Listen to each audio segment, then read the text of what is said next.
Very good morning, good afternoon, and good evening, everyone. My name is Varun Pawar, and welcome back to my channel, which is Certified Business Analysis Professional. And so far, what we have covered is we have picked the third knowledge area, which is elicitation and collaboration, and we have done with the first activity, which is prepare for the elicitation. And today we'll cover conduct elicitation. So, what is conduct elicitation? Here, the business analyst organizes some events, meetings, workshops, surveys, to get the information from the stakeholders.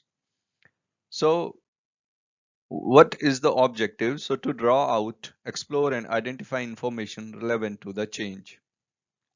And there are three approaches by which you can get the information from the stakeholder. One is the collaborative.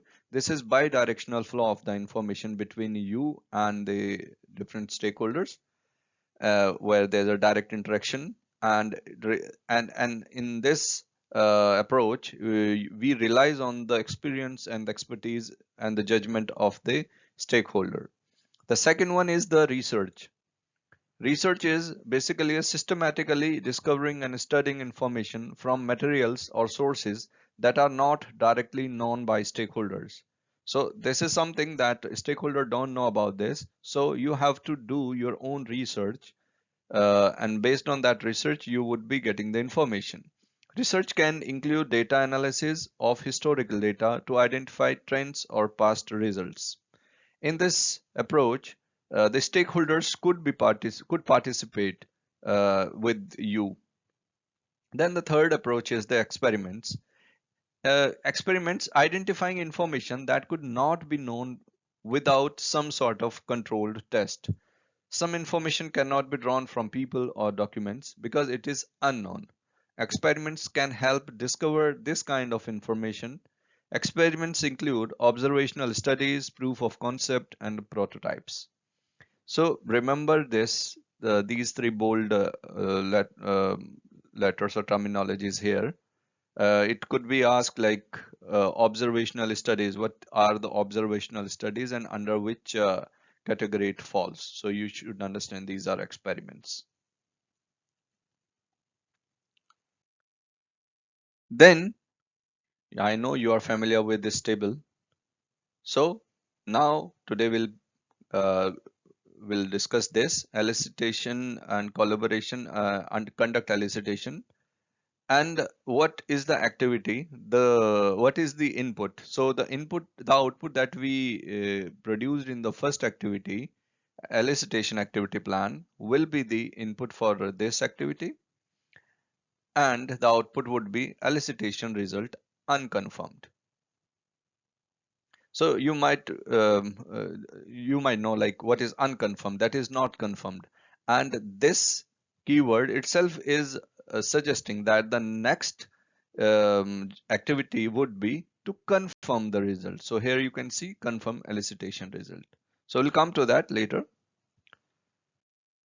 So what are the inputs? So you can see this diagram here, and you can see one input is there, elicitation activity plan, and we have four guidelines: business analysis approach, uh, existing business analysis information, stakeholders engagement approach, and supporting material. So let's go one by one. So what elicitation activity plan is used here? Plan elicitation activities and techniques. You know, like in elicitation activity plan we have gone through what exactly we are performing, what exactly we are maintaining in this illustration activity plan. So what we were doing is we are lining up the activities that we have to perform. We were talking about the logistic, we were talking about the location resources, talking about the available sources of background information. So this is from our first activity. So you know like what we are covering in this. Then then we have business analysis approach. How each elicitation is performed as it identifies the type of outputs that will be needed based on the approach. So here basically whatever the information you are getting from different elicitation activities, uh, these information since will be used in some other knowledge areas and in some other activities. So accordingly, what will be the output, and in which format that output will be, um, from the activities that you are performing in this conduct elicitation. So that is dependent on the output, and those output will be used in some other knowledge areas. Then existing business analysis information. Existing business analysis information, it's like if elicitation is already being done, or some random or some unplanned elicitation you have done, then there are some questions that might be asked by you or might be asked by the stakeholders. So these questions is a kind of help for you. So question posed during elicitation and the approach used to draw out information from various stakeholders. So during the conduct elicitation, if you have those questions, then either you have answer for those questions, or if there are further cross questions that you need to ask to the stakeholders based on the existing one, then you can do it in conduct elicitation. And then we have stakeholder engagement approach. Now I know you are familiar with the stakeholder engagement approach. That is where you are managing the communication and the collaboration needs for the stakeholders. And then the final one is supporting material. In supporting material, we include any material, any information, tools or equipment to be used during the elicitation. And then what we get? We get the output, which is elicitation result unconfirmed. So information in a format that is specific to the elicitation activity. Now, what are the important elements? The first element is guide elicitation activity. So when we have done the prepare for elicitation, we get the elicitation activity plan, and that elicitation activity plan is guiding this. So the elicitation activity goals and agenda. So we will go through an example. Suppose you have you are developing an application, banking application, and you are now um, in a module that is fund transfer, and you have set up a meeting with the stakeholders to elicit information or an requirement pertaining to that module only. So elicitation activity goals and agenda, what would be that? The agenda would be identify the use cases for the fund transfer module. When we are saying the scope of the change, so what will be in scope and out of the scope, that would be clearly mentioned. So we would be saying that fund request is out of the scope, only fund transfer is in scope. Then what form of output the activity will generate? Obviously you would be documenting the information. So either you would be creating a functional requirement document or a product requirement document, or you updating any of the information. What other representation the activity result will support? Yes, once you have the information, you can create the data flow diagrams and the process flow diagrams out of that information. How the output integrates into what is already known. So for that application, banking, suppose this is ABC Bank.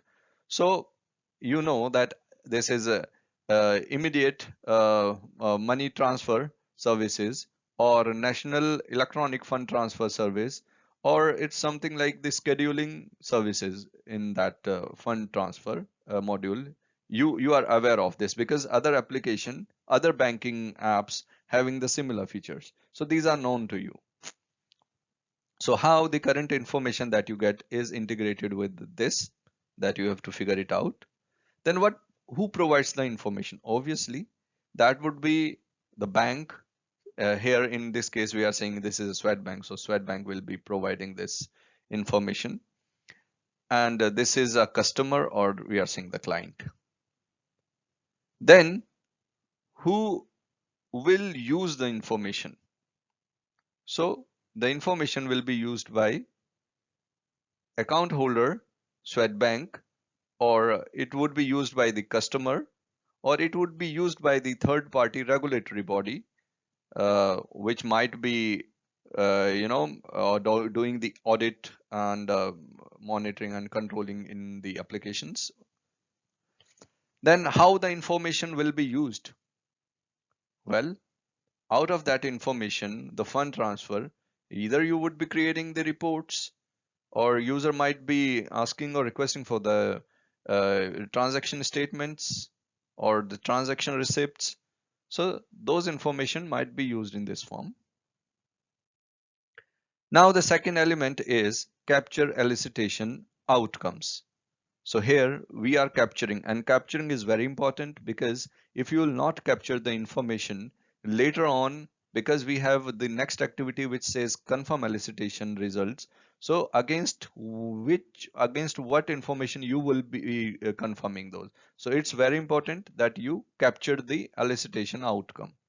So conducting elicitation is iterative, in parallel, or in sequence according to the scope of the elicitation. If the elicitation activity is an unplanned, and you remember that in my this when we were discussing about the knowledge area itself, there I uh, put this keyword unplanned and planned. So if something is unplanned, then the responsibility or accountability of a business analyst is to gather that information and document it formally and more planned way for the later reference. So if the elicitation activity is unplanned, outcomes are captured and integrated into the appropriate planned outcomes. Capturing the elicitation outcomes helps to ensure that the information produced during elicitation activity is recorded for later reference and use. So we were having just two elements in this, very easy. Then who are the stakeholders? Well, you know that the customer is there who will be providing the valuable information in elicitation.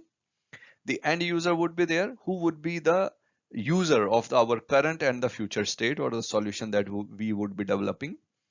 Then domain subject matter expert, DSME, after the business analyst, DSME is the second hero. So he is having all sort of information related to the domain. And remember, if this person is not there, then you can't elicit or you can't get information. His absence is a risk. So remember that always. Has an expertise, and this is throughout the knowledge areas. It's not only in one activity we are saying. So absence of domain subject matter expert is a risk. Has an expertise in some aspect, may help to arrange research experiments and facilitated elicitation. Then in implementation subject matter expert, it may help to arrange research experiment and facilitated elicitation as well. Then we have sponsor. Sponsor ensures and authorize participants of the elicitation comment and collaboration, and any stakeholders for relevant knowledge experience to participate. So it could be possible that um, apart from all those one, there is some other stakeholders who you need to involve during the elicitation. So that is done. Then what techniques we would be using? Obviously, we would be using the benchmark and the market analysis. This is a part of the research that you are doing. Then the brainstorming. This is again you are doing, or either with the other stakeholders or either you doing by yourself to find out what information you need. Business rule analysis. These are the business rules or logics uh, used to identify the rules that governs decisions in an organization and that define, constrain, or enable organization operation.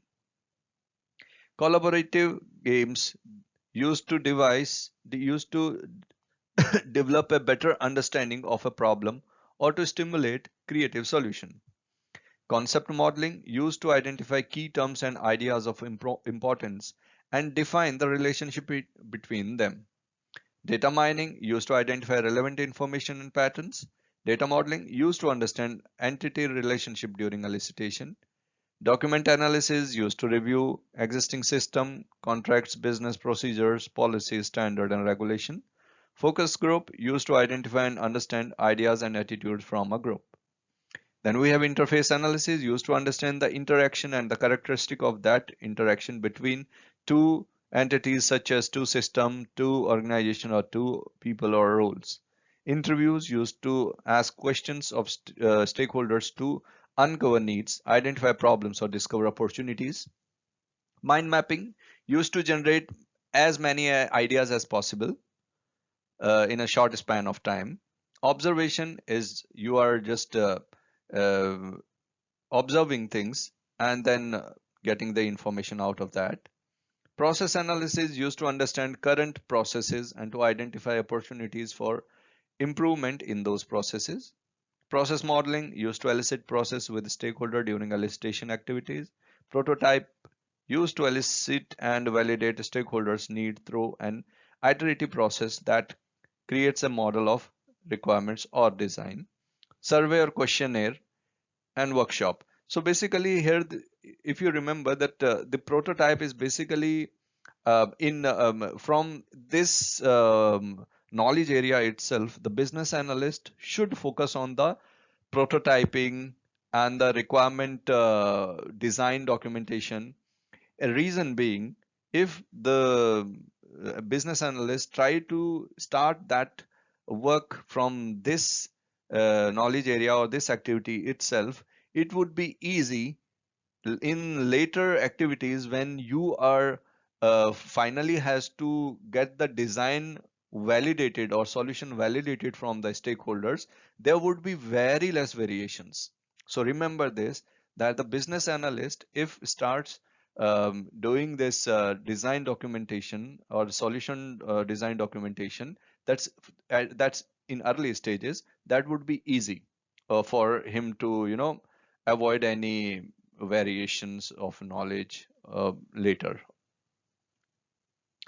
So that's it in this activity, that is conduct elicitation. And next we will go through confirm elicitation result. So thanks for watching my video, and I'll be connecting with you in my another session or another video probably next week. So be patient and keep watching. So please be subscribed to the channel so that whatever videos or sessions I am uploading, you get it as soon as I am uploading, you get it instantly. Thanks for watching. Thank you very much.